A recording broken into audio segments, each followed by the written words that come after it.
नमस्कार पाठकों, the magic of world's में आपका स्वागत है।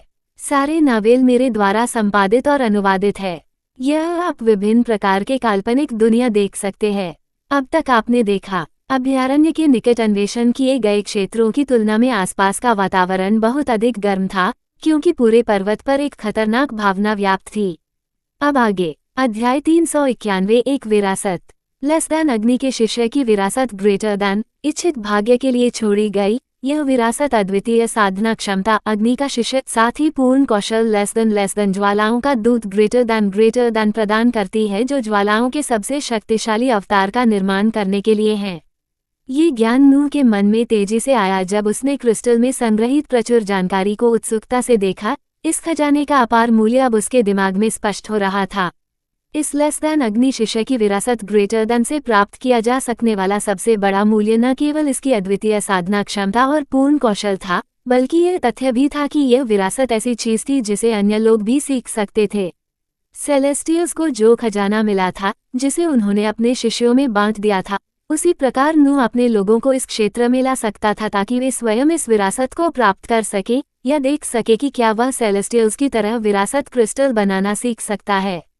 जब उसने इस विरासत के बारे में जानकारी पढ़नी शुरू की, तो उसने अपने प्रचुर सत्व का इस्तेमाल करके इस प्राचीन स्तंभ को अपनी जगह से हटाने की कोशिश की, लेकिन पाया कि किसी तरह का अटूट नियम उसे अपनी जगह पर बनाए हुए था, जहां वह उसे 1 इंच भी हिला नहीं सकता था। हालांकि यह कोई समस्या नहीं थी, क्योंकि उसे बस अपने लोगों को इस अद्भुत वरदान का अनुभव कराने के लिए यहाँ टेलीपोर्ट करना था।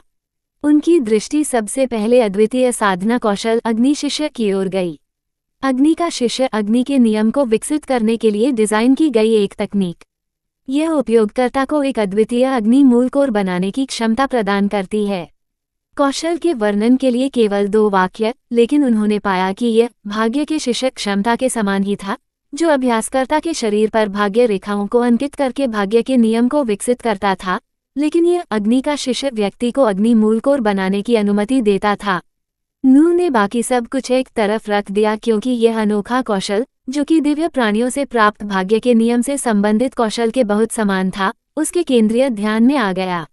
अपने स्थान से बहुत दूर, धर्मी अग्नि अन्वेषण दल पहले ही अंतिम अग्नि बेहिमोथ का शिकार करने के बाद वापस लौट चुका था, जिसने नूह को इनकेंडेसेंट फ्लेमबॉर्न सेट का अंतिम टुकड़ा भी प्रदान किया था। उसका मुख्य शरीर शाही संरचनाओं में चला गया था, जो सेलेस्टियल्स के सोने के क्वार्टर के रूप में काम करते थे, क्योंकि वह खुद को एकांत में रखता था। नूह जिस चमकदार सोने के कमरे में था, उसमें एक छोटा सा रक्त संसार खिल उठा, जिसने उसे पूरी तरह से ढक लिया। अद्वितीय कौशल अग्नि का शिष्य के बारे में ज्ञान उसके दिमाग में भर गया, क्योंकि वह देखना चाहता था कि यह भाग्य का शिष्य से कितना अलग था। गड़गड़ाहट। जैसे ही उसने अग्नि के शिष्य को सक्रिय किया, उसके शरीर के अंदर मानो एक विस्फोट हो गया। उसके अंदर कुछ नया प्रकट हो रहा था। नूह के शरीर के केंद्र में, जहां सोने की धारियां थीं, एक अमूर्त नीले रंग का केंद्र स्थिर खड़ा था। इसे उसके मूल का केंद्र, उसका मूल केंद्र माना जा सकता है। इस विशाल मूल कोर के अलावा एक छोटा सा बिंदु, जो आग की तरह लाल रोशनी से चमक रहा था, जीवंत होने लगा, जो उसके मूल कोर के आकार का 100वां हिस्सा भी नहीं था। इसे फायर ओरिजिन कोर के रूप में संदर्भित किया जा सकता है। गड़गड़ाहट। जिस कमरे में नूह रह रहा था, उसमें एक तूफान सा उमड़ पड़ा, क्योंकि उस उत्कृष्ट रूप से निर्मित संरचना में अन्य दिव्य प्राणियों ने इस उग्र अभिसरण को देखा और मुस्कुराते हुए अपने सिर हिलाते हुए आगे की ओर देखने लगे। वे जानते थे कि यह एक नए दिव्य प्राणी का निवास स्थान है, जो एक महान भाग्य वाला प्राणी भी था। उन्होंने सार के इस अनियंत्रित अभिसरण को एक ऐसी सफलता के रूप में लिया, जिसने इस प्राणी के आसपास के वातावरण को प्रभावित किया तथा सम्मानपूर्ण होने का निर्णय लिया, तथा अपने आभामंडल को भी उस निवास की ओर नहीं भेजा। इस बीच सार की एक विशाल मात्रा जमा होती रही, क्योंकि नूह ने आसपास के सार को अवशोषित कर लिया, साथ ही उन ग्रहों के भंडार को भी जिनसे वह जुड़ा हुआ था, और उन सभी को अग्नि के शिष्य के अनुसार इस नवोदित अग्नि मूल कोर में डाल दिया। उसके उद्गम के बिल्कुल केंद्र में, कुछ सुनहरी धारियों से जड़े स्थिर घूर्णनशील नीले कोर के अलावा एक अत्यंत छोटे लाल कोर का निर्माण पूरा हो गया, क्योंकि यह शीघ्र ही आग की लपटों में लिपट गया। इससे एक अनोखी ऊर्जा मुक्त हुई और नूह के शरीर की प्रत्येक कोशिका में प्रवाहित हुई, क्योंकि यह धीरे धीरे घूमने लगा और बिना किसी संकोच के जितना संभव हो सके उतना सार अवशोषित करने लगा। अग्नि मूल कोर ने जिस क्षण पूर्ण रूप से निर्मित होकर अद्वितीय ऊर्जा मुक्त की, वह अपने सामने आने वाली प्रत्येक कोशिका को अपने घेरे में ले लेती थी तथा उसे अपने सामने एक कठिन यात्रा करनी पड़ती थी, क्योंकि उसे खरबों कोशिकाओं को ढकना होता था। ये प्रक्रिया धीमी थी, लेकिन नूह ने अपनी जागरूकता अपने शरीर में भेजी, क्योंकि उसने देखा कि अग्नि मूल कोर से निकलने वाली यह अनोखी ऊर्जा धीरे धीरे प्रभावित कोशिकाओं को मजबूत करने लगी। उनमें से प्रत्येक को सार्वभौमिक नियमों का संकेत मिल रहा था। यह अग्नि का नियम था। गड़गड़ाहट। ऐसा महसूस हुआ जैसे उसका शरीर उल्लास से गुजर रहा था, क्योंकि उसकी कोशिकाएं अग्नि मूल कोर से जारी की जा रही इस अनोखी ऊर्जा को जंगली उत्साह के साथ पी रही थीं। नूह ने महसूस किया कि उसके शरीर ने एक और कानून हासिल कर लिया है। यह उसे भाग्य रेखाओं की तुलना में एक अलग तरीके से बढ़ावा दे रहा है, जिसे उसने भाग्य के शिष्य के साथ संघनित करना जारी रखा था। डिसिपल ऑफ फायर में भाग्य रेखाओं जैसा कुछ नहीं था, लेकिन इसने उसके अंदर एक और मूल कोर बनाया जो धीरे धीरे घूमने लगा था, क्योंकि इसने बड़ी मात्रा में सार के इनपुट को स्वीकार कर लिया था और फिर एक अनोखी ऊर्जा जारी की जो निष्क्रिय रूप से नूह के शरीर को मजबूत करने के लिए चल रही थी। केवल समय के साथ ही पागल प्रभावों की खोज की जा सकी। अग्नि की आभा धीरे धीरे उसके भीतर जलने लगी। उसकी चेतना इस प्रक्रिया पर बारीकी से नजर रख रही थी। जैसे ही उसने खुद से पूछा, क्या ये भाग्य के नियम की साधना के समान होगा, जहां वह लगातार बड़ी संख्या में भाग्य रेखाओं को संघनित नहीं कर सकता था, या ये कुछ अलग होगा। सार उस छोटे से अग्नि मूल केंद्र द्वारा अवशोषित होता जा रहा था, जो जैसे जैसे सेकंड बीतते गए धीरे धीरे बड़ा होता गया और रुकने का नाम नहीं ले रहा था। नूह के शरीर को नहलाने के लिए उसने अपनी अनोखी ऊर्जा और भी ज्यादा छोड़ी। इसलिए जब उसके अंदर यह रहस्यमय दृश्य चल रहा था, तो उसने सोचा कि क्या वाकई इसकी कोई सीमा है। अध्याय समाप्त। अब आगे। अध्याय 392 अग्नि मूल core less than greater than. छोटा फ्लेम ओरिजिनल कोर घूमता रहा, क्योंकि इसने मैना को अवशोषित किया और एक अद्वितीय ऊर्जा जारी की, जो अग्नि के नियम में डूबी हुई एक तीव्र ऊर्जा जारी करती रही। ये सार नूह के पूरे शरीर में फैलता रहा, क्योंकि उसे लगातार बढ़ती ताकत का एहसास होने लगा। उसका क्लोन, जो उसके अंगों का ही एक विस्तार था, उसके चारों ओर भी यह ऊर्जा लिपटी हुई थी। क्लोन के शरीर ने ज्वालामुखी पर्वत की भूमिगत गुफा में वास्तव में अधिक तीव्र प्रतिक्रिया की, क्योंकि इससे नूह को ये पुष्टि मिली कि वह अत्यधिक तापमान और लपटों से भरे वातावरण में और भी तेजी से प्रगति करने में सक्षम होगा। उन्होंने ये परीक्षण जारी रखा कि क्या इस बात की कोई सीमा होगी कि वे फ्लेम ओरिजिन कोर को कितना सार खिला सकते हैं, क्योंकि यह अग्नि के नियम का उपयोग करके उनके शरीर को मजबूत करना जारी रखता है। उनकी निगाहें उनके स्टेट पैनल पर गईं, क्योंकि उन्होंने एक और नियम को जोड़ा था। नोआ ओसमोंड शीर्षक इन्फर्नल लॉर्ड 41%। रक्तवंश वेम्पायर प्रोजेनिटर जागृति। भाग्य रेखा 23486। मूल कोर एस अग्नि 1। जीवन शक्ति 0। केंद्र शक्ति 0। नियम जल -11%, अंतरिक्ष -8%, भाग्य 0.23%, अग्नि -2%। सबसे बड़े आंकड़ों वाले पैनल में नोआ ने एक ऐसे अनुभाग को जोड़ा जिसमें ओरिजिन कोर की सूची थी, जिसमें वर्तमान में केवल फायर ओरिजिन कोर ही सूचीबद्ध था, जिसे स्टेज 1 पर रखा गया था। उसके बहुत बड़े मूल का कोई उल्लेख नहीं था, जो नीले रंग की चमक के साथ चमक रहा था और धीरे धीरे उसके केंद्र में घूम रहा था। केवल इस नए मूल कोर को एक मंच दिया गया था, क्योंकि यह लगातार बड़ा होता जा रहा था और नूह के शरीर को अग्नि के नियम में अधिक से अधिक भिगोना शुरू कर दिया था। भाग्य रेखाओं से भिन्न, जिन्हें वह सक्रिय कर सकता था और उनसे प्राप्त शक्ति का उपयोग कर और भी अधिक मात्रा में शारीरिक और आत्मिक क्षति पहुंचा सकता था। अग्नि मूल कोर से मुक्त ऊर्जा सीधे उसके शरीर की शक्ति को बढ़ाती थी, क्योंकि उसे लगता था कि उसके हमले हमेशा और भी अधिक विस्फोटक होंगे और अपने साथ एक विनाशकारी शक्ति लेकर आएंगे, जो उसके विरुद्ध खड़े सभी लोगों को जला देगी। इस अग्नि मूल कोर में सार लगातार प्रवाहित होता रहा, क्योंकि नूह ने सीमाओं का परीक्षण जारी रखा, क्योंकि यदि कोई सीमा नहीं थी तो उसे इस अग्नि मूल कोर के चरण को 1 से 10 तक बढ़ाने में कोई समस्या नहीं दिखी, या इस तरह के कोर का जो भी अधिकतम चरण था। लेकिन क्या सार्वभौमिक नियम ऐसी विश्वव्यापी संभावनाओं को साकार होने देंगे? उसके प्रश्न का उत्तर शीघ्र ही मिल गया, जब उसने महसूस किया कि उसका शरीर अग्नि के नियम से अधिकाधिक भीग रहा है, तथा उसकी त्वचा पर आग की लपटें उभर रही हैं, जो उसके चारों ओर सुंदरता से नृत्य कर रही हैं। ज्वालामुखी पर्वत के नीचे, जहां उसका क्लोन अत्यधिक गर्मी से घिरा हुआ था, उसका शरीर और भी अधिक तीव्र प्रतिक्रिया कर रहा था क्योंकि वह पूरी तरह से गहरे लाल रंग की लपटों में लिपटा हुआ था। क्लोन के शरीर और यहाँ तक कि उसके मुख्य शरीर को भी कोई दर्द महसूस नहीं हो रहा था क्योंकि ये लपटें उनके लिए बहुत आरामदायक थीं। जल्दी से आना। इस बिंदु पर फायर ओरिजिन कोर के साथ एक कायापलट हुआ क्योंकि इसका आकार तुरंत दोगुना हो गया। इसकी उपस्थिति और भी मजबूत हो गई क्योंकि यह चरण 1 से चरण 2 में बदल गया। नू ने अग्नि के नियम को भी धीरे धीरे 2% से बढ़कर 10% तक पहुंचते देखा। कुछ ही मिनटों में उसने एक कानून की अपनी समझ को 0 से लेकर 10% तक बढ़ा दिया था।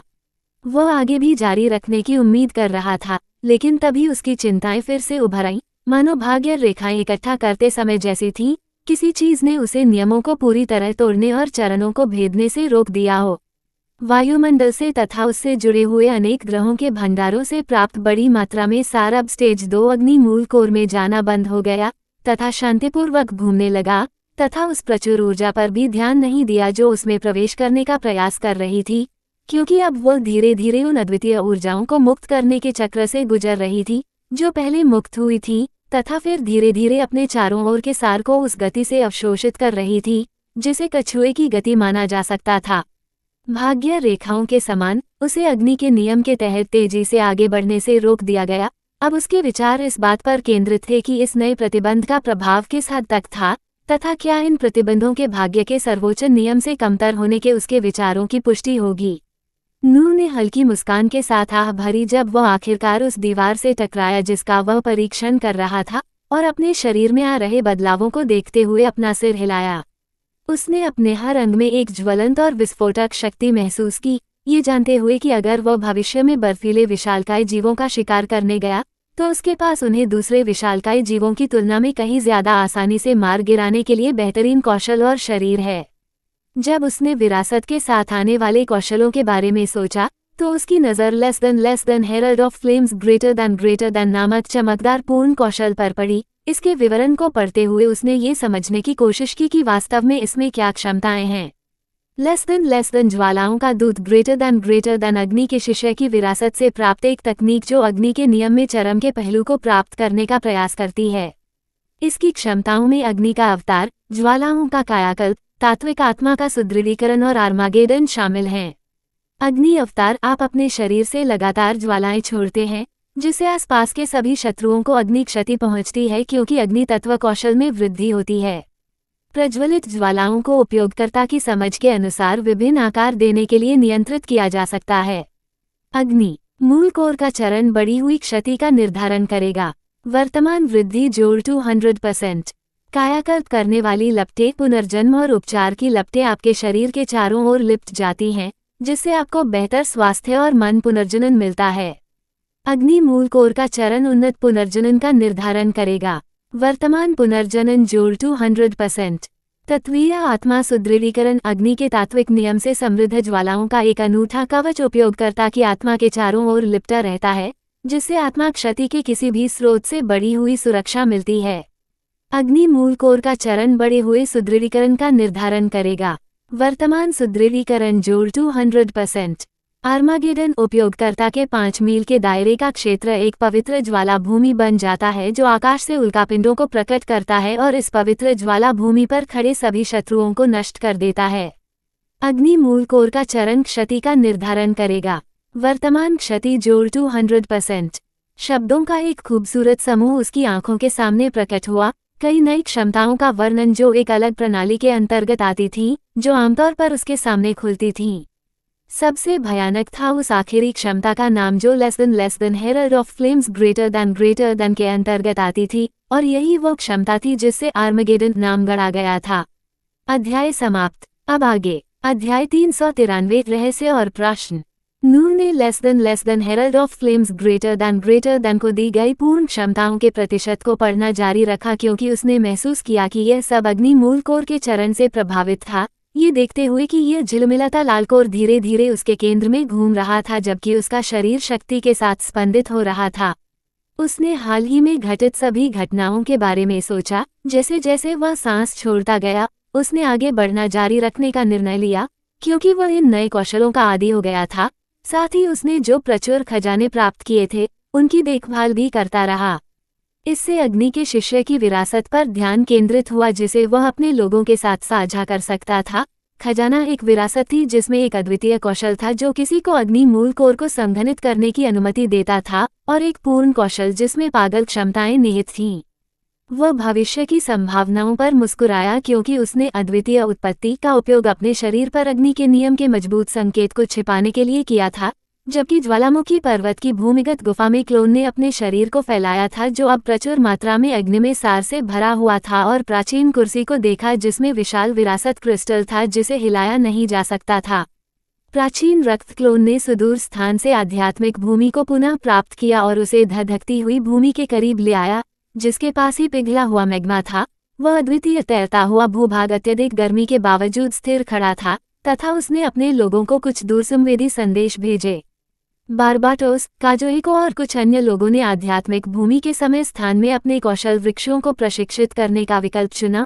उनका दिल ये देखने पर लगा था कि क्या ये धोखा क्षेत्र जहां समय बाहरी दुनिया की तुलना में बहुत तेज है, उन्हें एक व्यक्ति को पकड़ने की अनुमति देगा। हॉबिंगर्स के कई रैंक अब शून्य के करीब पहुंच गए थे या स्थिर रूप से उस पर थे क्योंकि नू बहुत आसानी से कोर के पास आ रहा था। उनके रैंक लगभग उसके पास पहुंच रहे थे क्योंकि उसने अभी तक सोल रैंक में प्रवेश करने का विकल्प नहीं चुना था।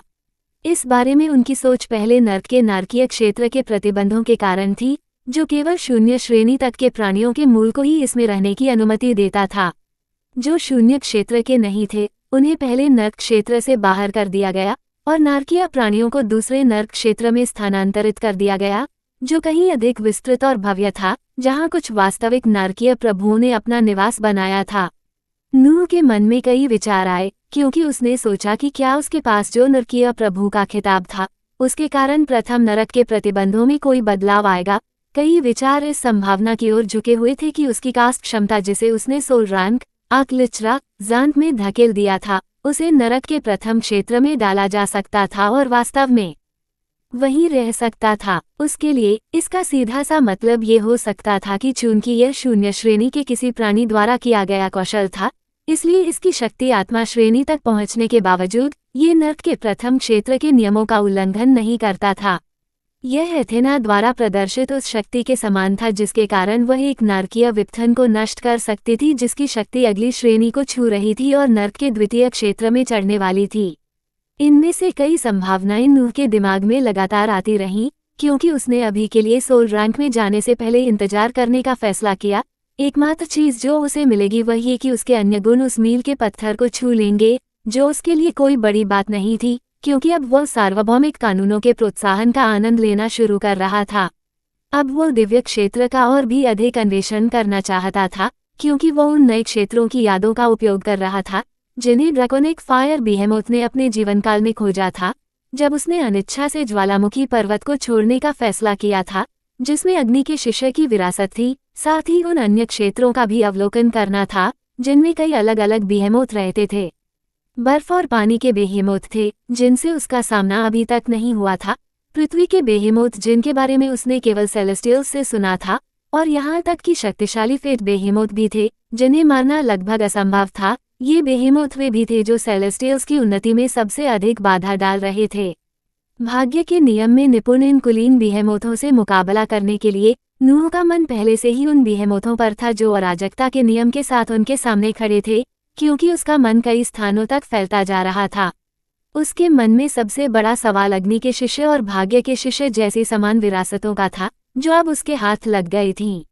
अगर वह दूसरे तत्वों के क्षेत्रों में जाता तो क्या वह उन तत्वों की अन्य विरासतों को भी प्राप्त कर पाता? क्या वे अग्नि के शिष्य की विरासत द्वारा दिए गए मूल के समान होंगे या भाग्य के शिष्य द्वारा उपलब्ध कराई गई भाग्य रेखाओं के समान होंगे? ऐसे बहुत सारे प्रश्न थे जिनके उत्तर जानने के लिए उसका जिज्ञासु हृदय उत्सुकता से कांप रहा था, क्योंकि वह शीघ्रता से उन सभी के उत्तर पाना चाहता था। इन अनेक प्रश्नों में से सबसे बड़ा प्रश्न जो अभी भी अनुत्तरित है, वह दिव्य क्षेत्र के बारे में है। आखिर वह गूढ़ क्षेत्र क्या था जिसमें अग्नि के शिष्य और भाग्य के शिष्य जैसी विरासतें थीं? इस क्षेत्र की असली पहचान क्या थी जो विशाल प्राणियों से भरा हुआ था और जो सार्वभौमिक नियमों के प्रति अत्यंत समर्पित थे? ये नूह के दिमाग का सबसे बड़ा रहस्य था और वह इसका उत्तर देने के करीब भी नहीं था, क्योंकि वह अपने लक्ष्यों के साथ आगे बढ़ता जा रहा था। प्राचीन रक्त क्लोन ने विशाल अंतरिक्ष से मूल कोर बेहेमोथ ज़ायगोट निकाला क्योंकि उसने सबसे पहले इसी से शुरुआत करने का फैसला किया था, और जब तक उसके लोग इकट्ठा नहीं हो जाते तब तक इंतजार करता रहा जब तक कि उसने हाल ही में मिले खजाने में हिस्सा लेने से संबंधित टेलीपैथिक संदेश नहीं भेज दिए। उसके चेहरे पर एक अजीब सी मुस्कान फैल गई जब उसने अपने सामने चमकते अंडे को देखा और सोचा कि इसमें से कौन निकलेगा। अध्याय समाप्त। अब आगे अध्याय 394 अग्नि की भूमि। ओरिजिन कोर बेहेमोथ ज़ीगोट ने कहा कि इसका ऊष्मायन काल उस क्षेत्र से प्रभावित होगा जिसमें ये था। नूह ने अपने चारों ओर बुदबुदाते लावा को देखा क्योंकि यह क्षेत्र इस उद्देश्य के लिए बेहद उपयुक्त था, लेकिन एक और संभावना थी जिसके बारे में वह सोच सकता था जो इससे भी अधिक सही थी। विशाल भूभाग के उत्तर में एक बर्फीले क्षेत्र के ऊपर प्रकट होते ही वो लघु आध्यात्मिक भूमि में टेलीपोर्ट हो गया। आध्यात्मिक भूमि की एक विशेष विशेषता के वर्णन पर नजर डालते हुए वह खूबसूरती से गिरती बर्फ को निहारता रहा। कानूनी स्थान विशिष्ट नियमों की उच्च सांद्रता वाले क्षेत्र बनाए जा सकते हैं, जिससे उन सभी को समझने की गति बढ़ जाती है जो इसके भीतर साधना करते हैं। वर्तमान में अनलॉक किए गए स्थान जल, अग्नि, पृथ्वी, वायु। लॉक किए गए स्थान समय, स्थान, प्रकाश, अंधकार, भाग्य, अराजकता। हाँ, जिस स्थान को उन्होंने इस शानदार अंडे के ऊष्मायन के लिए सबसे उपयुक्त माना वह कुछ ऐसा था जिसे वह अपनी आध्यात्मिक भूमि में बना सकते थे, और वह था कानून स्थान। क्लोन ने सांस छोड़ते हुए बर्फीले मैदान पर आराम से उतरकर आध्यात्मिक भूमि प्रबंधन का उपयोग करते हुए लॉ स्पेस की विशेषता को सक्रिय किया। उसके विचार आगे बढ़े और उसने अग्नि तत्व का चयन किया, जो उस स्थान की एक होलोग्राफिक वर्गाकार छवि थी जहां वह चाहता था कि यह स्थान उसकी आंखों में दिखाई दे जब वह उसके साथ छेड़छाड़ कर रहा था। उन्होंने पाया कि वे इसका आकार बढ़ा भी सकते हैं और घटा भी सकते हैं। होलोग्राफिक क्षेत्र का विस्तार करते हुए उन्होंने इसे कुछ मील तक बढ़ाया। उसके बाद उन्होंने अपने दिमाग का उपयोग करके इसे अपनी आंखों के सामने जीवंत बर्फीले क्षेत्र पर ओवले कर दिया। गड़गड़ाहट। जिस क्षण उन्होंने आध्यात्मिक भूमि प्रबंधन के साथ पुष्टि की और नीले होलोग्राफिक लेआउट का चयन किया गया, पूरे आध्यात्मिक भूमि में एक कंपन पारित हो गया क्योंकि इसका प्रचुर सार इस चयनित क्षेत्र की ओर एकत्र होना शुरू हो गया।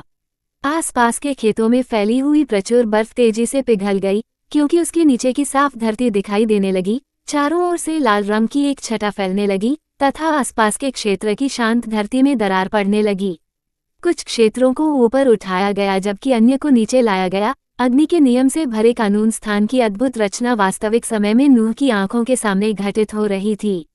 जमे हुए पठार आध्यात्मिक भूमि का वातावरण जो हमेशा ठंडा और शीत रहता था, इस विशेष क्षेत्र में बदलने लगा क्योंकि चारों ओर से गर्मी फैल गई।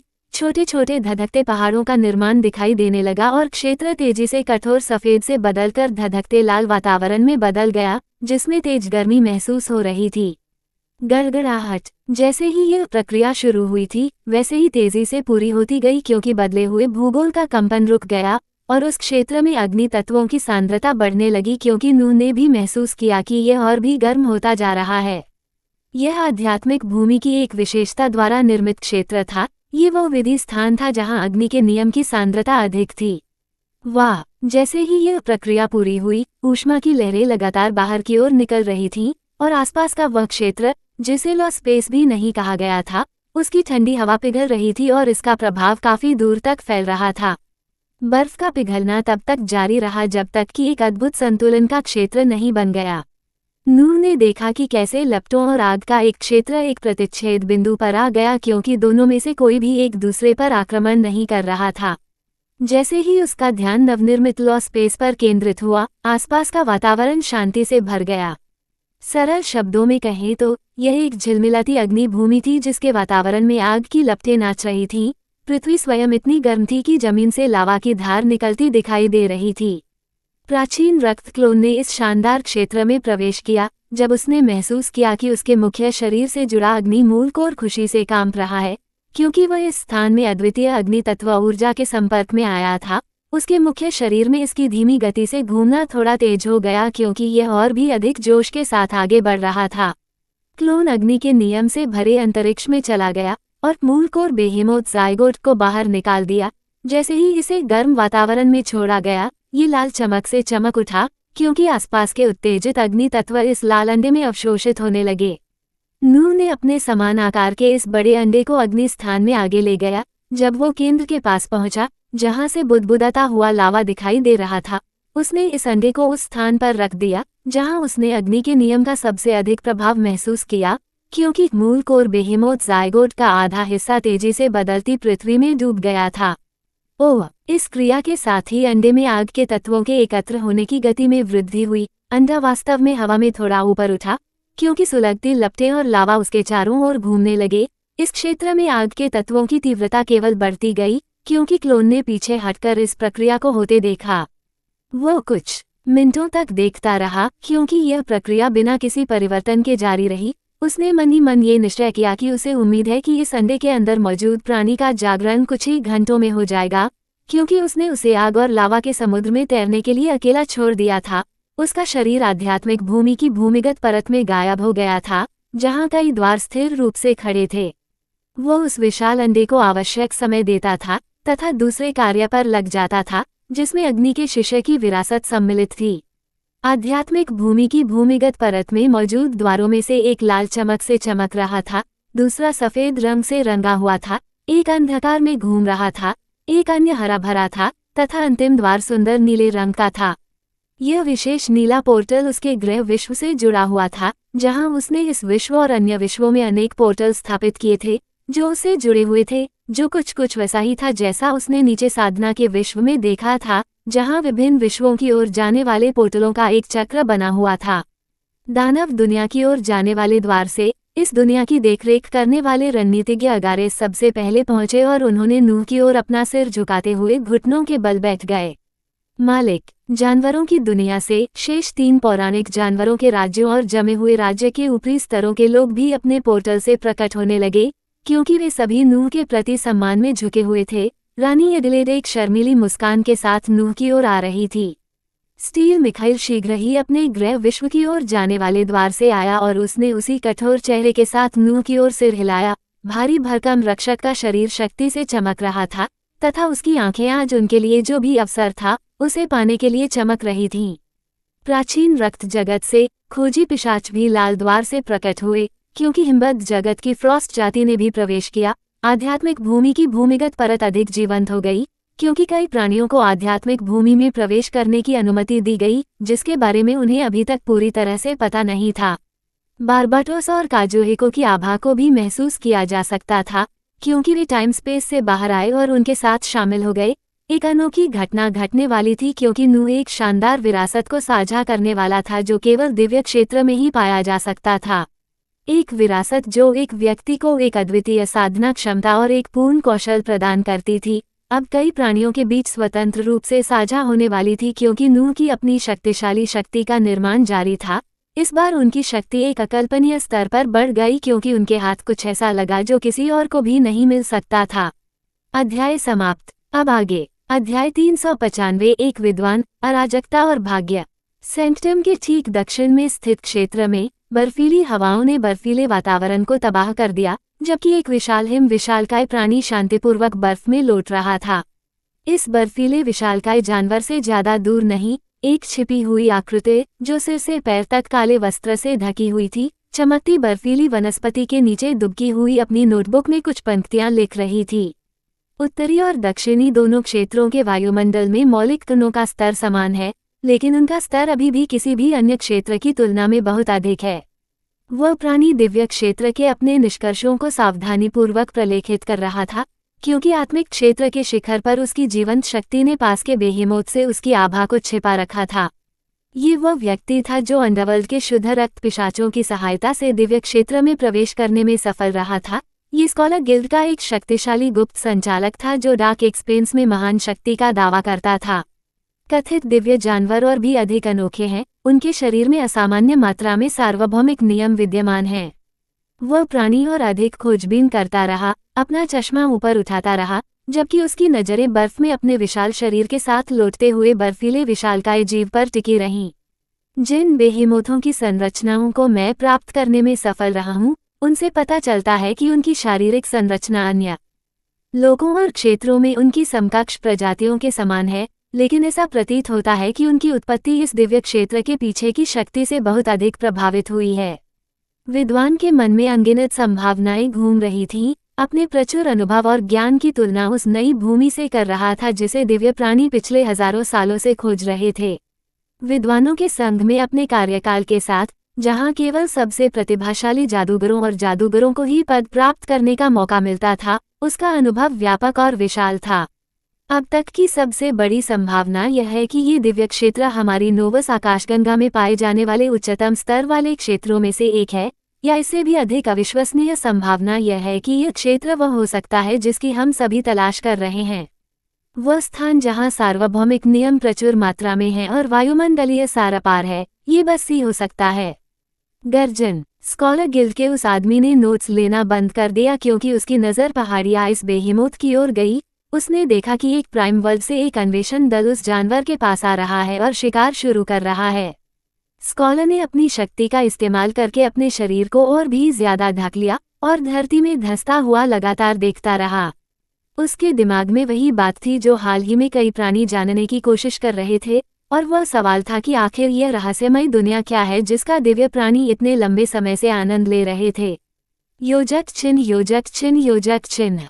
सेंक्टम के केंद्र के पास एथेना और नोआ गंभीर ग्रैंडमास्टर रेडरल से मिल रहे थे और अपने हाल के उपक्रमों पर चर्चा कर रहे थे। ग्रैंडमास्टर ने उनकी तीव्र प्रगति की सराहना करते हुए सावधानीपूर्वक अभिव्यक्ति की और बोले, आप सामान्य बिहेमोथ की गति के अभ्यस्त हो गए हैं और सीख गए हैं कि उन्हें कैसे सबसे अच्छे तरीके से नीचे गिराया जाए, और हम आपके प्रशिक्षण के अगले चरण में आगे बढ़ सकते हैं क्योंकि आप और भी अधिक भयंकर बिहेमोथ से निपटते हैं, और ये वास्तव में आपके लिए भाग्य रेखाओं को प्राप्त करने की गति को बढ़ाने में बहुत सहायक होंगे।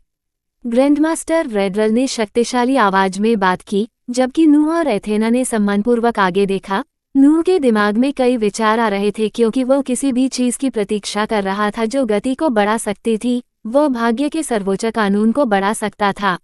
उत्तरी क्षेत्र में अग्नि बिहेमोथ्स के बाद खतरा बढ़ता जाता है। जैसे जैसे आप खतरनाक क्षेत्रों में प्रवेश करते हैं, जहां मुख्य रूप से सोल फोर्जिंग दायरे के लोग अन्वेषण करते हैं, जिसमें उच्चतम स्तर की टीमें जैसे कि धर्मी अग्नि अन्वेषण टीम और कुलीन टीमें शामिल होती हैं, क्योंकि आपके सामने आने वाले शत्रु वे हैं जो सर्वोच्च कानूनों में कुशल हैं। ये कहते हुए ग्रैंडमास्टर की आंखों में एक शक्तिशाली प्रकाश चमक उठा। अपनी शक्ति का प्रयोग करते हुए उन्होंने अपने हाथ हिलाए और उनकी आंखों के सामने एक काले बेहिमोथ की भ्रामक छवि बना दी, जो हमारे लिए सबसे खतरनाक और साथ ही सबसे लाभदायक हैं। वे भयानक कैस बेहेमोथ हैं जो उस विरोधी तत्व में कुशल हैं जिसे हम विकसित करते हैं। इसका मतलब यह है कि भाग्य के नियम से समर्थित हमारे हमले उनके लिए विशेष रूप से हानिकारक हैं, लेकिन इसका मतलब ये भी है कि अराजकता के नियम से भरे उनके हमले हमारे लिए भी विशेष रूप से खतरनाक हैं। लेकिन खतरे के साथ अवसर भी आता है, जहां कैस बेहेमोथ्स के शिकार से भाग्य रेखाओं की संख्या में तेजी से वृद्धि देखी गई है, जिससे इस खतरनाक रास्ते से तेजी से ताकत हासिल की जा सकती है। ग्रैंडमास्टर ने अपने शब्द समाप्त किए, जबकि उनके सामने खड़े दो शिष्यों की आंखें चमक रही थीं। एथेना सबसे पहले बोलने वाली थी। उसका शरीर सुनहरी रोशनी से स्पंदित हो रहा था तथा उसके चेहरे पर उत्साह था।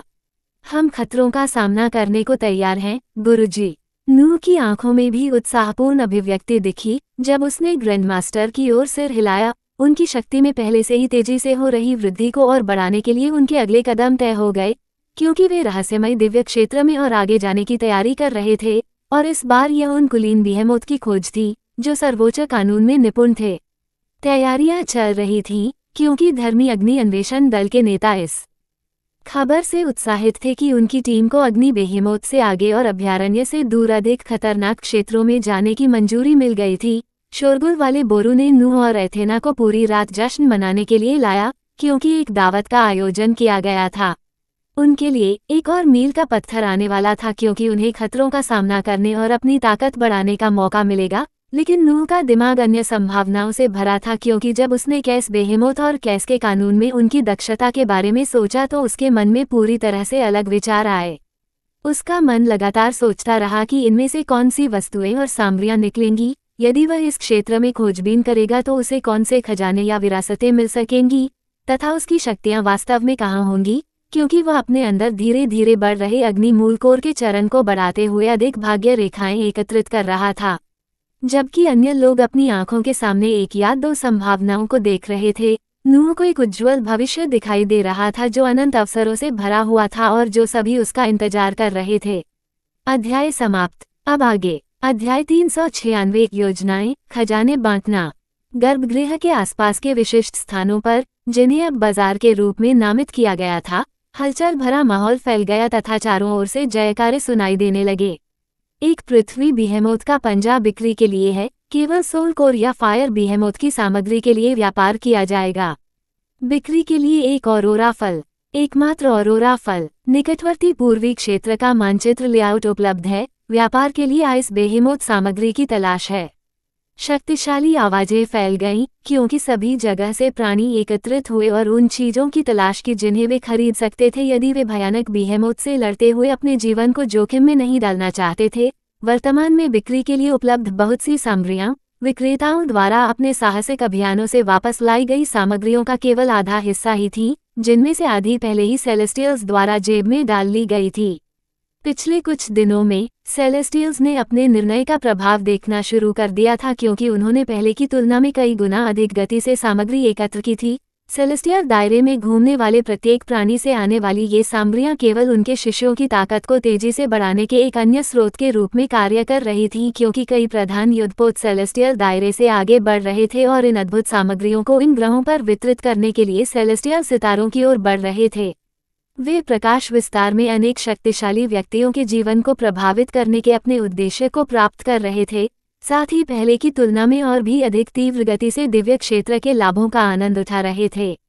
लेकिन हमेशा की तरह निर्णयों के अपने सकारात्मक और नकारात्मक पहलू थे। दिव्य क्षेत्र में प्रवेश करने वाले अनेक प्राणियों में अंधेरे विस्तार से छिपने के विशेषज्ञ कौशल वाले कई प्राणी भी शामिल थे। चाहे वे एलेना के साथ आए शुद्ध रक्त पिशाचों के शुरुआती समूह में हों या बाद में आने वाले समूहों में, जिन्होंने दिव्य क्षेत्र की खोज और मानचित्रण शुरू किया। इन प्राणियों में कुछ ऐसे भी थे जिनके पास एक खास धोखेबाज जैसे कौशल थे जो उन्हें लोगों और ग्रहों के बीच टेलीपोर्ट करने की अनुमति देते थे। उनकी एकमात्र सीमा वह दूरी थी जिससे वे छलांग लगा सकते थे। जितनी ज्यादा दूरी थी उतनी ही ज्यादा मन की आवश्यकता थी, जो डार्क एक्सपेंस में रहने वालों के लिए एक कठिन चुनौती थी, क्योंकि दिव्य लोक का स्थान चारों ओर से दिव्य प्राणियों की नजरों से घिरा हुआ था और आसपास के किसी भी ग्रह पर कड़ी नजर रखी जा रही थी, क्योंकि वे कुछ प्राणियों की अनोखी स्थानिक क्षमताओं को ध्यान में रखते थे। हालांकि इस दिन डार्क एक्सपेंस के स्कॉलर गिल्ड का एक और अनोखा प्राणी सेलेस्टियल्स की आंखों से बचकर आसानी से सेंक्टम में प्रवेश करने में कामयाब रहा, और उसने स्कॉलर गिल्ड के एक अन्य सदस्य को एक टेलीपैथिक संदेश भेजा जो दक्षिणी क्षेत्र में आइस बेहेमोथ्स का निरीक्षण कर रहा था। आर्गस, मैं आ गया हूँ। अब हम शुरू कर सकते हैं। संदेश की विषय वस्तु को केवल वही व्यक्ति अच्छी तरह समझ सकता था जिसने उसे सुना था, तथा एक टेलीपैथिक संदेश तुरंत वापस भेजा जाता था। तुम आखिरकार आ ही गए, माल्थस। हमें बहुत कुछ करना है। यह क्षेत्र। इस दिन अनेक संदेश भेजे जाने लगे, क्योंकि scholars guild of the dark expense के दो प्रसिद्ध व्यक्तियों ने सेलेस्टियल क्षेत्र में अपनी योजनाएं सक्रिय रूप से शुरू कर दी थीं। उनमें से एक को आर्गस, चलता फिरता पुस्तकालय के नाम से जाना जाता था, जो गुप्त कौशल में निपुण था और उसके पास कई चीजों के बारे में बड़ी मात्रा में जानकारी थी। दूसरा था माल्थस, स्थानिक जादूगर जो अंतरिक्ष के नियमों में पारंगत था तथा जिसके पास ऐसी क्षमताएं थीं जिनसे कई प्राणी ईर्ष्या करते थे। हाँ, धीरे करो आर्गस, क्या तुम एलेना के संपर्क में रहे हो? मैं स्थानिक संबंध स्थापित करने के लिए तैयार हूँ, जिससे हम आने वाले भविष्य में इस क्षेत्र के वरदानों को आसानी से स्थानांतरित कर सकेंगे। तुमने कौन से स्थानों की खोज की है? उद्धरण चिन्ह ... दक्षिण की ओर चलना शुरू करो, मैं तुम्हें अपना स्थान बता दूंगा। एक विशेषज्ञ ने दूसरे विशेषज्ञ से दिव्यात्माओं द्वारा स्थापित विशाल गर्भगृह में विचरण करने वाले शक्तिशाली प्राणियों के बारे में बात की, जो उनकी नाक के नीचे ही घूम रहे थे। जैसे जैसे अंधकार में विस्तार से आए प्राणियों की योजनाओं के प्रारंभिक चरण शुरू हो रहे थे, वे जानते थे कि उनके शत्रुओं की शक्ति इसी क्षेत्र से आती है, और यही शत्रु इतने दुस्साहसी थे कि जैसे जैसे संघर्ष बढ़ता गया और रास्ता नजदीक आता गया, वे इस क्षेत्र को दूसरों के लिए खोल देते थे। इससे पहले कि सब कुछ बिगड़ जाए, वे स्वयं इस क्षेत्र के वरदानों का लाभ उठाएंगे, क्योंकि उनका एक ही लक्ष्य है, दिव्य प्राणियों के समान स्तर के खजाने खोजना, जिनके कारण वे पिछले हजारों वर्षों से अत्यधिक शक्ति के साथ आगे बढ़ पा रहे हैं। योजक चिन्ह। जैसे जैसे अनेक प्राणी विशाल दिव्य क्षेत्र में विचरण करते रहे, कुछ भाग्यशाली प्राणियों को एक ज्वालामुखी पर्वत के नीचे एक शक्तिशाली विरासत प्राप्त हो रही थी। नूह से जुड़ी अनेक लोगों की शक्तियां उन शक्तिशाली तकनीकों के समूह पर स्वतंत्र रूप से अपना हाथ रख रही थीं जो उन्हें एक सार्वभौमिक नियम की साधना में एक बड़ी बढ़त प्रदान करेगी, ऐसा कुछ जो उनमें से अनेकों ने पहले कभी नहीं किया था और जो उनके लिए पहली बार प्रयास करने का अवसर था। लेकिन उन्हें कानून को गहन तरीके से समझने या विचार करने की कोई आवश्यकता नहीं थी, उन्हें केवल अग्नि के शिशक का उपयोग करने और अग्नि मूल कोर बनाने के लिए पर्याप्त ऊर्जा की आवश्यकता थी। इस नए मूल का निर्माण जारी रखने के साथ साथ वे विरासत के साथ आने वाले पूर्ण कौशल का उपयोग करने में भी सक्षम हो गए। आध्यात्मिक भूमि उस प्राचीन आधारशिला के बहुत निकट स्थित थी, जिस पर विरासत क्रिस्टल रखा हुआ था, जिसे हिलाया नहीं जा सकता था। नूह उन लोगों को एक सुरक्षात्मक अवरोध के साथ मार्गदर्शन कर रहा था जो बहुत कमजोर थे, और जो लोग अपने आसपास तैरते हुए घातक लावा को संभाल सकते थे, वे विरासत को स्वीकार करने के लिए स्वयं ही आगे आ गए। लेकिन जब ये प्रारंभिक प्रक्रिया पूरी हो गई, तो कई व्यक्तियों ने स्वयं को जमे हुए पठार आध्यात्मिक भूमि में एक निश्चित स्थान की ओर निर्देशित पाया जो उनके ज्ञात मूल प्रकृति के विपरीत था। उन्होंने एक विस्तृत क्षेत्र देखा जो अत्यधिक गर्मी से भरा था, जो कि आगे बढ़ने पर और अधिक तीव्र होता गया। जो अधिक शक्तिशाली थे, उन्होंने नूह के निर्देशों का पालन किया और वे अग्नि के नियम के साथ केंद्रित क्षेत्र में आगे बढ़े। उन्हें इस रहस्यमय क्षेत्र में पहली बार अग्नि के शिष्य को दीक्षा देने के लिए कहा गया। गड़गड़ाहट। इस कानून स्थान के केंद्र में कई प्राणियों की शक्ति का स्तरीकरण चल रहा था। एक विशाल अंडा तेजी से आराम कर रहा था और आसपास के अग्नि कानून के प्रचुर मौलिक कणों को अवशोषित कर रहा था। इससे निकलने वाली अत्यधिक गर्मी किसी भी क्षण फटने के लिए तैयार लग रही थी। अध्याय समाप्त। अब आगे। अध्याय 397। एक पालतू बेहेमोथ। पाप के अग्रदूतों में से कुछ अग्नि के शिष्य की विरासत का आनंद लेने वाले पहले कुछ लोग थे। उनके शरीर पहले से ही एक अंकुर का उत्पादन कर रहे थे जिसे अग्नि मूलकोर बनने से पहले उन्हें पोषण देने की आवश्यकता थी। नूह के विपरीत, उनके पास खेलने के लिए असीमित मैना का भंडार नहीं था, इसलिए उनके पास फायर ओरिजिन कोर की स्थापना के लिए पर्याप्त मैना इकट्ठा करने के लिए वास्तव में एक कठिन कार्य था। नूह को उम्मीद थी कि इस खूबसूरत क्षेत्र में भी सफल होने में उन्हें कुछ दिन लगेंगे, जो अब अग्नि तत्व के घने कणों से भरा हुआ था। उसकी निगाह स्पंदित ओरिजिन कोर बेहेमोथ ज़ाइगोट की ओर स्थानांतरित हो गई, जो कुछ घंटों के बाद और भी अधिक जीवंत प्रतिक्रिया दिखा रहा था। उसका क्लोन फायर लॉ स्पेस के बिल्कुल केंद्र के पास टेलीपोर्ट हो रहा था, क्योंकि वह प्रत्याशा के साथ परिवर्तनों को देख रहा था। उसका मुख्य शरीर एलेना के साथ संवाद कर रहा था, क्योंकि वह निष्ठापूर्वक डार्क एक्सपेंस की गतिविधियों और सेलेस्टियल दायरे में उनके गुप्त अभियानों का विवरण जारी कर रही थी। नूह भविष्य में होने वाली घटनाओं के बारे में खुद को अद्यतन रख रहा था, क्योंकि उसने सेलेस्टियल दायरे में डार्क एक्सपेंस से दो शक्तिशाली अद्वितीय लड़ाकों के आगमन को देखा था। मेरे पूर्वज, क्या मैं इतना साहस कर सकता हूँ कि आपसे अनुरोध कर सकूं कि आप हमारे द्वारा नष्ट किए गए बेहेमोथ की सामग्री का उपयोग करके हमारे लिए वस्तुएं बनाएं। एलेना से यह टेलीपैथिक संदेश सुनते ही नूह के मन में मुस्कान आ गई और उसने तुरंत ही उत्तर भेज दिया। ये कुछ ऐसा है जिसकी मैंने पहले से ही योजना बना रखी है।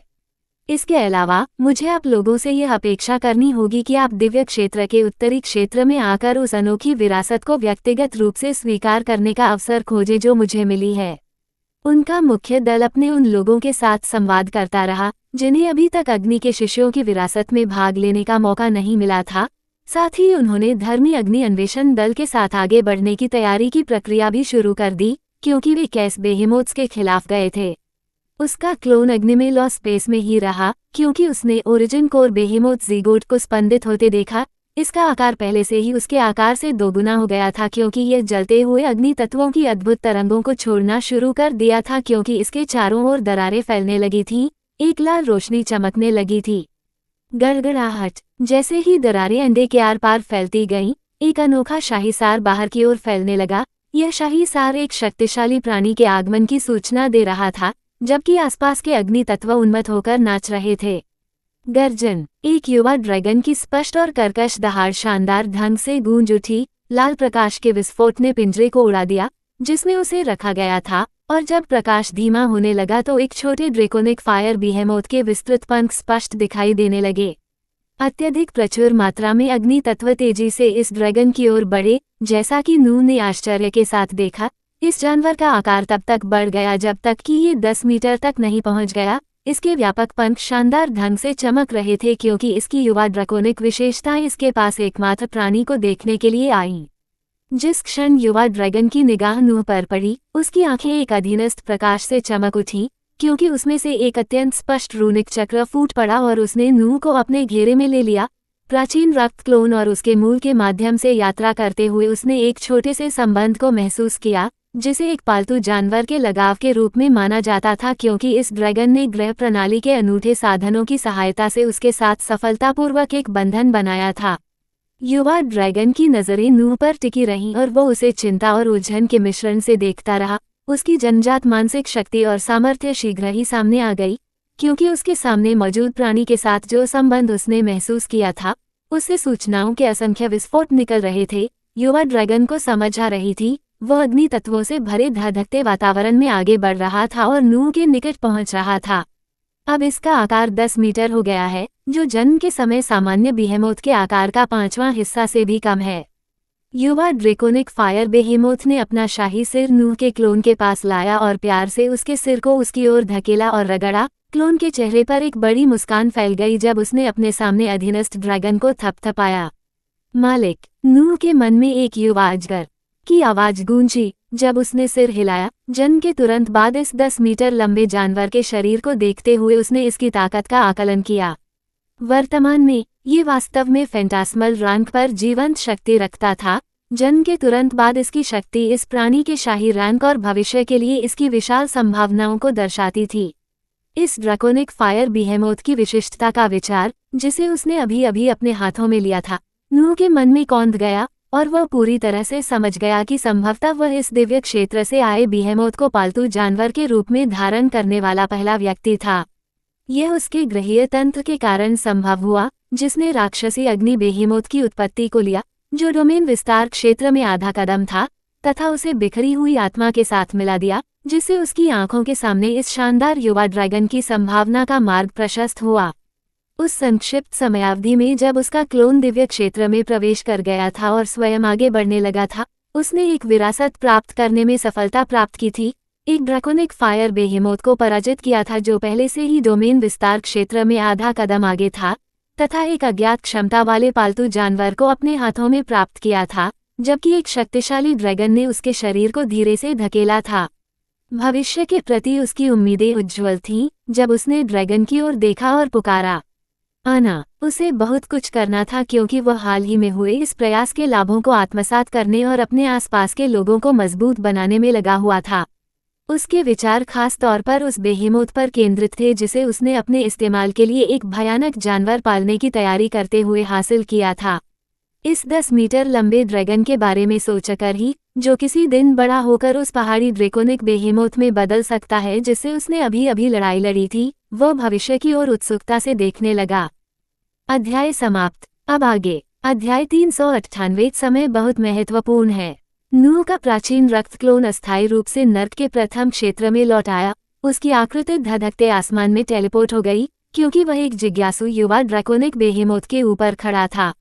उसकी निगाहें उसके आसपास के क्षेत्र पर टिकी थीं, जो पहले से ही इन्फिनल्स के झुंड से भरा हुआ था। उसके शरीर के भीतर का सार धड़क उठा जब उसने इनकेंडेसेंट फ्लेमबॉर्न सेट को उसके अद्भुत सेट बूस्ट से सजाया और इन्फिनल्स की तेज गति से खेती करने के लिए तैयार हो गया, क्योंकि उसने जल्द ही इन्फिनल लॉर्ड की उपाधि पूरी तरह से प्राप्त करने का लक्ष्य रखा था। वो केवल आकलिचरा जान को पीछे छोड़कर इन्फिनल्स की खेती करने और इन्फिनल लॉर्ड की उपाधि के प्रतिशत की प्रगति के साथ साथ कौशल अंक बढ़ाने जा रहा था, लेकिन उसने व्यक्तिगत रूप से आगे बढ़ने और इस उपाधि का दावा करने की योजना बनाई क्योंकि वह जल्द ही सोल फोर्जिंग दायरे में प्रवेश करना चाहता था। यदि वो उस पद पर पहुंच जाता है जिसे हमेशा नर्क के प्रथम क्षेत्र से बाहर धकेल दिया जाता है, तो उसे नरक क्षेत्र के नियमों को तोड़ने का भरोसा नहीं था। इसलिए यह उसका अगला सबसे अच्छा विकल्प था, क्योंकि उसका मुख्य दल धर्मी अग्नि अन्वेषण दल के साथ आगे बढ़ना शुरू कर दिया ताकि वह कैस बेहेमोथ की तलाश में आकाशीय क्षेत्र में गहराई तक जा सके। चल दर, उसने युवा ड्रैगन को एक आदेश भेजा जो हर मिनट धीरे धीरे बड़ा होता जा रहा था। क्लोन ने इस बेहेमोथ की रैंक को ऊपर लाने के लिए प्रचुर मात्रा में कोर प्रदान किए, क्योंकि उसे उम्मीद थी कि यह कुछ ही समय में शून्य क्षेत्र तक पहुंच जाएगा। उनके पास अनेक संत और शून्य रैंक कोर थे तथा अच्छी मात्रा में सोल रैंक कोर भी रखे हुए थे, ताकि सही समय आने पर वे अपने स्तर को आगे बढ़ा सकें। जैसे ही ड्रैगन ने एक अन्य ज्वलंत वातावरण में आनंद उठाया, जो कि नरकीय क्षेत्र था, नूह के क्लोन ने अनेक कौशलों का प्रयोग करना शुरू कर दिया, क्योंकि आकलिचरा जान एक बार फिर नरक के प्रथम क्षेत्र में प्रकट हुआ। शून्य क्षेत्र में एक प्राणी द्वारा डाले गए कौशल के रूप में इसकी योग्यता ने इसे इस नरकीय क्षेत्र के प्रतिबंधों को दरकिनार करने की अनुमति दी, क्योंकि इसने बड़ी संख्या में मरे हुए लोगों को बुलाना शुरू कर दिया। विशाल रूनिक वृत्त जो कि अभी मरे हुए लोगों को सामने लाए थे, वे भी आसमान में दिखाई देने लगे। गड़गड़ाहट रहस्यमय प्राचीनों के परिजन कौशल वृक्ष में क्षमता के उपयोग से एक बार फिर जीवित कर दिया गया। काले पंख वाले मानव प्राणी नारकीय क्षेत्र में भव्य रूप से प्रकट हुए जब उन्होंने क्लोन की ओर देखा। ऐसा प्रतीत हुआ कि नूह के विचार उन पर भी हावी हो गए थे जब उनकी निगाहें नीचे पागल नरकीय प्राणियों की ओर मुड़ गईं, ये देखकर कि जिन प्राणियों को मारने के लिए उन्हें बुलाया गया था वे कितने कमजोर थे। उन्होंने अपना सिर एक ओर घुमाया और नूह की ओर फिर से देखा, मानो वे कोई हैरान करने वाला प्रश्न पूछ रहे हों। सचमुच हमें ऐसे कमजोर प्राणियों के लिए बुलाया जा रहा है? हाँ, नूह और उसके बुलाए हुए प्राणियों की शक्ति की तुलना में इन नारकीय प्राणियों के विरुद्ध, जिनका सबसे शक्तिशाली केंद्र शून्य क्षेत्र में था, यह अभियान वास्तव में एकतरफा होने वाला था। यह एक उच्च स्तरीय अनुभवी सैनिक के निम्न स्तरीय क्षेत्र में वापस आने जैसा था, जो भीड़ से भरा हुआ था तथा लूट के सामान को गिरा रहा था, जिसका अभी भी बहुत उपयोग हो रहा था। यदि पिछले महीने में अकेले ही बड़ी संख्या में मरे हुए लोगों के साथ घूमने वाले आर्कलिच ने इन्फिनल लॉर्ड की उपाधि का प्रतिशत 30% से अधिक कर दिया तथा इस क्षेत्र में अपनी शक्तिशाली क्षमताओं का उपयोग करते हुए व्यक्तिगत रूप से आगे बढ़ने की उसकी योजना के कारण, एकमात्र प्रश्न ये रह गया कि उसे उपाधि का प्रतिशत 100% तक लाने में कितने दिन लगेंगे। आर्कडेमन लॉर्ड का रूपांतरण। Lesser Cthulhu, dawn of the blood lord, अग्नि अवतार। अनेक कौशलों तथा ढेर सारे परिवर्तन और बफिंग कौशलों का बार बार प्रयोग किया जा रहा था तथा एक भयावह आभा का प्रयोग किया जा रहा था, जो नरक के प्रथम क्षेत्र में अत्यधिक दक्षता के साथ नरकवासियों का शिकार करने पर तुला हुआ था। ओह! समुद्र का चमकता हुआ त्रिशूल नूह के बढ़ते हाथों में प्रकट हुआ जब उसने लेसर कुथुलू और आर्कडेमन लॉर्ड के परिवर्तनों के भयानक संयोजन को अपनाया। उसके दूसरे हाथ में इनकेंडेसेंट फ्लेमबॉन सेट से सिमरन का ग्लेव था। जब कौशल की भव्य कास्टिंग फिर से उसके द्वारा प्रस्फुटित हुई, लक्षित इन्फिनल्स लगभग अपनी पैंट में पेशाब करने लगे, क्योंकि उन्होंने एक आभा महसूस की जो किसी भी तरह से इस क्षेत्र के स्वीकार्य स्तर पर नहीं थी, जो उनके जीवन के लिए आई थी। योजक चिन्ह, योजक चिन्ह, योजक चिन्ह। नूह का मुख्य दल एक शोरगुल वाले बोरू के बगल में खड़ा था, जो कैस बेहेमोथ्स की भयावह शक्ति के बारे में बात कर रहा था, जिसका सामना उन्हें जल्दी करना था, क्योंकि वे टीम के बाकी सदस्यों के उनके साथ आने का इंतजार कर रहे थे। ग्रैंडमास्टर्स की एक विशिष्ट अन्वेषण टीम का अनुसरण करते हुए मैं उनमें से एक से लड़ने में सक्षम था। अब मैं आपको बता सकता हूं कि ये जानवर भाग्य के नियम की सहायता से आपके द्वारा महसूस की जाने वाली श्रेष्ठता को गायब कर देंगे। वे वास्तव में आपको दिखाएंगे कि सर्वोच्च नियमों में निपुण प्राणी कैसे होते हैं। बोरू के आगे बढ़ने के साथ ही कैस बेहेमोथ्स की शक्ति का भी बखान जारी रहा। इस बार हमारी संभावनाओं के बारे में मुझे विश्वास होने का एकमात्र कारण यह है कि ग्रैंडमास्टर व्रेडरल अपने 2 शिष्यों का पक्षधर है, जिनके पास महान भाग्य है और वे साथ आएंगे। हा। नूह इस टिप्पणी पर मुस्कुराया क्योंकि वह जानता था कि इस आगामी यात्रा में उनके साथ शक्तिशाली डोमेन एक्सपेंशन रियल्म ग्रैंडमास्टर भी होंगे, जो कैस बेहेमोथ्स की अनोखी ताकत का डटकर सामना करेंगे। ग्रैंडमास्टर को उनकी जान की इतनी परवाह थी कि उन्होंने उन्हें ऐसे खतरनाक स्थान का पता लगाने की इजाज़त नहीं दी जहां ये प्राणी केवल राइटियस फायर एक्सप्लोरेशन टीम के साथ रहते थे, इसलिए वह इस आगामी खोज में अग्रणी भूमिका निभाएगा, क्योंकि नूह को इस ग्रैंडमास्टर की शक्ति की एक झलक मिल जाएगी, जिसका 7वें आकाशीय तारे पर अपेक्षाकृत ऊंचा स्थान था। नूह और बोरू ने ज्यादा देर इंतजार नहीं किया, तभी बाकी टीम इकट्ठा होने लगी। एथेना ग्रैंडमास्टर के साथ सबसे आखिर में प्रकट हुई, उसके प्रवेश पर सबकी भौहें तन गईं। ग्रैंडमास्टर व्रेडरल के चेहरे पर गर्व भरी मुस्कान साफ दिखाई दे रही थी जब एथेना एक ऐसी आभा के साथ अंदर आई जो अभी अभी शून्य क्षेत्र से निकलकर आत्मा निर्माण क्षेत्र में प्रवेश कर रही थी। युद्ध राजकुमारी की शक्ति आगे बढ़ रही थी, जबकि उसका शरीर शक्ति से भरपूर लग रहा था। अध्याय समाप्त। अब आगे अध्याय 399 और आगे उत्तर की ओर बढ़ना। बधाई हो वरिष्ठ बहन। नूह ने हल्की मुस्कान के साथ जवाब दिया और अपने सामने खड़ी लड़की के छोटे से शरीर में उभर रही अद्भुत शक्ति की ओर देखा। महीनों पहले जब वो उससे पहली बार मिला था, तब वो शून्य श्रेणी में थी। उसकी शक्ति धीरे धीरे बढ़ती जा रही थी और आखिरकार आज वह ऊपर की ओर विस्फोटित होकर आत्मा निर्माण क्षेत्र में प्रवेश कर गई। धन्यवाद जूनियर भाई क्रिक्सिस, आपको देर नहीं करनी चाहिए। जब वो टीम में शामिल हुई तो उसकी आंखें सुस्त और युद्ध की लालसा से भरी हुई थीं। अन्य सभी सदस्य उसे बधाई संदेश भेज रहे थे, जबकि नूह सोच रहा था कि इस युद्ध राजकुमारों की शक्ति वास्तव में अब कहाँ है। जैसे जैसे वह भाग्य रेखाओं को एकत्रित करने में अधिक समय बिताता गया, वह ये समझने में अधिक सक्षम होता गया कि किसी दिव्य प्राणी के भाग्य की कितनी रेखाएं होती हैं, और उसके अंतर्ज्ञान ने उसे बताया कि एथेना वास्तव में 100,000 की जादुई संख्या के करीब पहुंच रही थी। यह एक ऐसा अंक था जो किसी को दिव्य ग्रैंडमास्टर बनने के योग्य बनाता था, ऐसा सम्मान जिसे बहुत कम लोग अपने जीवनकाल में प्राप्त कर पाते हैं। शून्य श्रेणी में रहते हुए इस युद्ध राजकुमारी की शक्ति भयानक थी, जहां वह मैगस विश्व में एक आत्मा निर्माण क्षेत्र भक्षण करने वाले काले सर्प का सामना करने और दिव्य क्षेत्र में आत्मा श्रेणी के बिहेमोथों से युद्ध करने में सक्षम थी। नूह के होठों पर मुस्कान फैल गई जब उसने सोचा कि यह महिला अब कितनी शक्ति का प्रयोग कर सकती है, क्योंकि वह स्वयं आत्मा निर्माण क्षेत्र में प्रवेश कर चुकी है। चलो चलें, ग्रैंडमास्टर व्रेडरल ने प्रसन्नतापूर्वक कहा जब वे एक विशेष क्षेत्र की ओर जा रहे थे, जहां असंख्य प्राइमल वॉरशिप स्थित थे, एक विशाल स्थान जहां केवल सेलेस्टियल्स को ही जाने की अनुमति थी, क्योंकि इस अन्वेषण यात्रा के लिए वे सेलेस्टियल दायरे की विशाल दूरियों को पार करने के लिए एक प्राइम वॉरशिप का उपयोग करेंगे और उस क्षेत्र में जाएंगे जहां कैस बेहेमोथ्स पाए जा सकते थे। गर्भगृह से, जिसे नए प्राणियों की निरंतर बढ़ती हुई आबादी से भरा एक विशाल महानगर माना जा सकता है, सेलेस्टियल्स का एक विशेष समूह एक भव्य प्राइम युद्धपोत में प्रवेश कर गया, क्योंकि एक डोमेन रियल्म विशेषज्ञ की ऊर्जा ने इसे चारों ओर से घेर लिया और इसे आसमान में उठा लिया। अभयारण्य में मौजूद कई प्राइम वर्ल्ड की निकटवर्ती सेनाओं ने उस स्थान की ओर देखा जहां ये पोत आसानी से उठा और उत्तरी क्षेत्र की ओर बढ़ना शुरू कर दिया।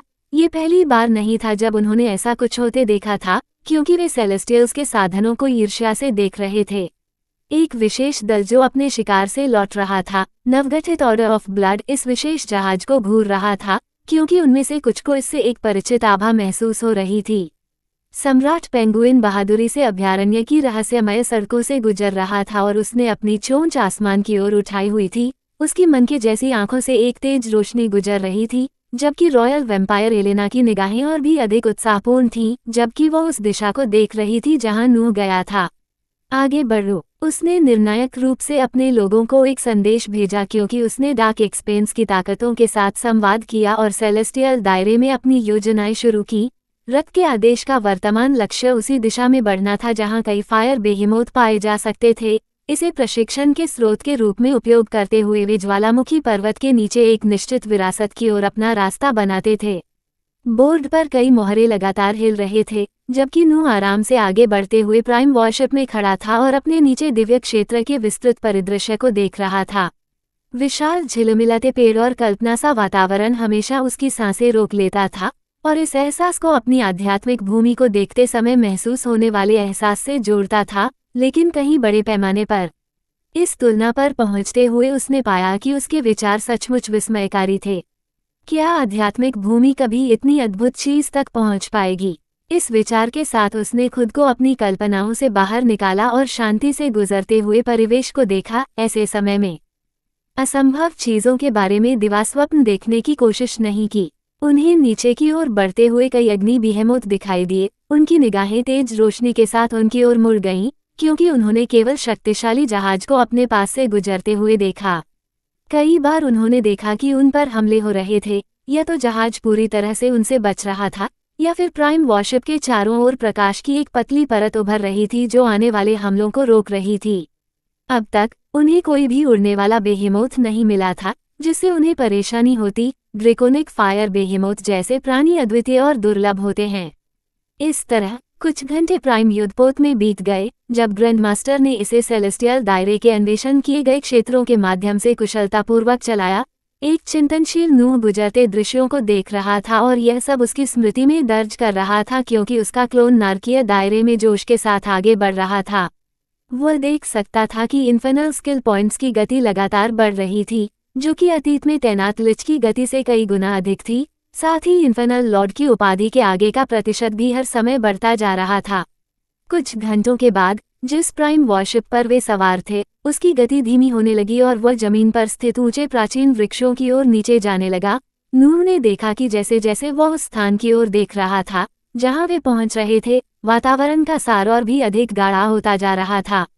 उनसे ज्यादा दूर नहीं, धीमा होता जहाज एक बड़े टॉवर जैसी संरचना के पास उतर रहा था। यह उत्कृष्ट वास्तुकला एक ऐसा स्थान था जहां शक्तिशाली सेलेस्टियल क्षेत्र में दूर तैनात थे। वह जंक्शन जहां कोई भी सामान्य बीहेमोथ और कुलीन बीहेमोथ के बीच एक रेखा खींच सकता था, जो उनके द्वारा ली गई दिशा पर आधारित थी। नूह अपने पहले सेलेस्टियल वॉच टावर पर पहुंचा था, जो कि कई प्राइम वॉरशिप से घिरा हुआ था। शक्तिशाली सेलेस्टियल्स की आभा उन लोगों की तुलना में अधिक जंगली थी जो वह सामान्य रूप से गर्भगृह में महसूस करता था, क्योंकि वह सेलेस्टियल्स की पंक्तियों में आगे बढ़ रहा था। इस बार एक ग्रैंडमास्टर के नेतृत्व में एक टीम का पीछा करते हुए जो कैस बेहेमोथ्स का शिकार करने की योजना बना रहे थे। अध्याय समाप्त। अब आगे अध्याय 400 कमजोर और शक्तिशाली के बीच की रेखा। यह एक वॉच टावर है जहां कुछ विशिष्ट टीमें तैनात हैं जो उन लोगों की गतिविधियों पर नजर रखती हैं जो वास्तव में हमारी सेनाओं के लिए खतरा हैं। विशिष्ट बीहेमोथ, ग्रैंडमास्टर धीरे धीरे समझा रहे थे। जैसे ही वे प्राइम वॉरशिप से उतरे, उनकी निगाहें केवल सेलेस्टियल वॉच टावर की ओर ही थीं, जबकि वे वास्तव में उससे आगे निकलकर उस क्षेत्र में जा रहे थे जहां उसके खतरे प्रचुर मात्रा में थे। वॉच टावर को अत्यंत अनोखे ढंग से बनाया गया था, जो एक विशाल सुनहरे गगनचुंबी इमारत की तरह दिखता था, जो अपने आकार के कारण आकाश को भेदती हुई दिखाई देती थी, क्योंकि इसका आकार इसके चारों ओर लगे विशाल प्राचीन वृक्षों से अधिक था। इसके आसपास का क्षेत्र एक बेस जैसा लग रहा था, क्योंकि वहां कई प्राइम वॉरशिप तैनात थे। कुछ सेलेस्टियल्स को सावधानीपूर्वक अंदर बाहर आते जाते देखा जा सकता था। इस वॉच टावर को पार करने का मतलब है कि हम सीधे तौर पर खुद को एक एलीट बीहेमोथ के संपर्क में आने के खतरे में डाल रहे हैं, और जिस भी टावर को आप पार करेंगे उसे एक ऐसी रेखा माना जाएगा जो वास्तव में शक्तिशाली को अलग करती है और कमजोर को पीछे छोड़ देती है।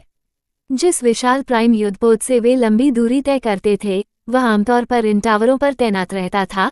सेलेस्टियल्स खुद ही बेहेमोथ्स का पता लगाने और उनका शिकार करने के लिए आगे बढ़ते थे, क्योंकि ये शक्तिशाली जहाज बेहेमोथ्स से लड़ने के लिए नहीं बनाए गए थे। किसी प्राइम युद्धपोत को नष्ट होते देखना तभी संभव होता था जब वे किसी विशिष्ट सेलेस्टियल बीस्ट की बराबरी करने के लिए उसे चलाने की कोशिश करते थे। मेरे करीब रहो और ध्यान से सुनो। मैं तुम्हें तुम्हारे पहले शिकार में मार्गदर्शन करूंगा और तुम्हें दिखाऊंगा कि सर्वोच्च कानूनों में निपुण बीहेमोथों का सामना करते समय तुम्हें क्या ध्यान में रखना है। राइटियस फायर एक्सप्लोरेशन टीम के सदस्यों ने सिर हिलाया, यहाँ तक कि शोरगुल करने वाले बोरू ने भी गंभीर भाव से उनका साथ दिया। उनके दिल इस बुद्धिमान ग्रैंडमास्टर की ताकत को देखने के लिए उत्सुक थे, क्योंकि वह एक एलीट बीहेमोथ से भिड़ रहा था। नूह की इंद्रियां उसके आसपास के वातावरण के प्रति विस्तृत हो गईं जब वे वॉच टावर के संरक्षित क्षेत्र से गुजरे और दिव्य क्षेत्र के रहस्यमय जंगल में आगे बढ़े, जहां एक अशुभ सन्नाटा छाया हुआ था। आमतौर पर इतने बड़े जंगल से गुजरते हुए जानवरों की चहलकदमी, शोरगुल की एक कोलाहल उन्हें घेरे रहती थी, लेकिन उन्हें बस सन्नाटा ही मिला, क्योंकि छोटे जीव भी जानते थे कि इस क्षेत्र में जहां शक्तिशाली प्राणी विचरण करते हैं, शोर नहीं करना चाहिए। नूह ने ग्रैंडमास्टर के शब्दों के बारे में सोचा, उस अदृश्य रेखा के बारे में सोचा जिसे वे अब पार कर रहे थे, जो उन्हें दिव्य क्षेत्र के वास्तव में शक्तिशाली प्राणियों के क्षेत्र में डाल देगी, क्योंकि वह खुद को तैयार कर रहा था। योजक चिन्ह, योजक चिन्ह, योजक चिन्ह। जैसे जैसे नूह का मुख्य शरीर दिव्य क्षेत्र के गहरे क्षेत्रों में आगे बढ़ रहा था, उसका क्लोन नर्क के प्रथम क्षेत्र में विनाशकारी अभियान जारी रखे हुए था, जिससे नर्कवासियों की संख्या तीव्र गति से कम हो रही थी। उसकी ताकत, जो डोमेन विस्तार क्षेत्र में आधे कदम की दूरी पर स्थित प्राणियों के विरुद्ध खड़ी हो सकती थी, अब पराजित नरक के बेचारे झुंडों को ऐसे धमका रही थी मानो वे कीड़े हों। ऐसा खास तौर पर उसके कवच की वजह से था, जिसमें एक अद्भुत क्षमता थी जिसे वह नर्क के पहले क्षेत्र में तेजी से आगे बढ़ते हुए प्रकट होते हुए देखने का आनंद लेता था। संपूर्ण इनकेंडेसेंट फ्लेमबॉर्न सेट द्वारा दी गई अत्यंत शक्तिशाली निष्क्रिय क्षमता, जो हर सेकंड उसके चारों ओर आग की एक विस्तृत अंगूठी छोड़ती थी, एक हमले की तरह कार्य करती थी जो सेकंडों में उस पूरे क्षेत्र को प्रभावित करती थी जहां वह प्रकट होता था। यह एक हास्यास्पद दृश्य था जहां वह सैकड़ों नरकीय प्राणियों के बीच टेलीपोर्ट हो गया। उसके अंदर से आग की लपटों का एक भयानक गोला निकला जिसने लगभग आधे प्राणियों को भस्म कर दिया, जबकि शेष सभी पर आत्मादाह का प्रभाव पड़ा जिससे उन्हें अग्नि तत्व के कौशल से 1000% अधिक क्षति हुई। जो बच गए वे केवल 1 सेकंड के लिए ही ऐसे ही रहे, उसके बाद वे पूरी तरह से मिट गए, या तो आग के एक और गोले से या लेसर कथुलू की भयानक क्षमताओं से, जैसे कि आतंक के द्वार स्वतंत्र रूप से डाले गए थे। क्लोन के पास इतने सारे साधन थे कि वो पूरी ताकत से काम करता था, उसे उपहार में मिले मैना का स्वतंत्र रूप से उपयोग करता था तथा कुशलता से कौशलन अर्जित करता था और इन्फिनल लॉर्ड शीर्षक का प्रतिशत बढ़ाता था। पहले से ही पिछले दिन जब वह आगे बढ़ रहा था, इन्फिनल लॉर्ड शीर्षक 50% से अधिक आगे बढ़ गया था। ये लक्ष्य पूरा होने के करीब पहुंच रहा था क्योंकि वह छोटे छोटे लक्ष्यों को भी प्राप्त करने की ओर अग्रसर था। जिस ड्रेकोनिक फायर बेहेमोथ को वह अपने साथ पालतू जानवर के रूप में ला रहा था, उसके छोटे शरीर को कोर खिलाना जारी था क्योंकि इस आखिरी दिन उसका रैंक पहले ही ट्रांसेंडेंट तक पहुंच चुका था। उसकी शक्ति का स्तर इतनी तेजी से बढ़ रहा था कि नूह के आसपास किसी को भी ऐसा करने का मौका नहीं मिला था। उसका शरीर लगातार बड़ा होता जा रहा था और वह उस शक्तिशाली बेहेमोथ की भयावह अभिव्यक्ति अपनाने लगा था जिससे नूह पहले भी लड़ चुका था।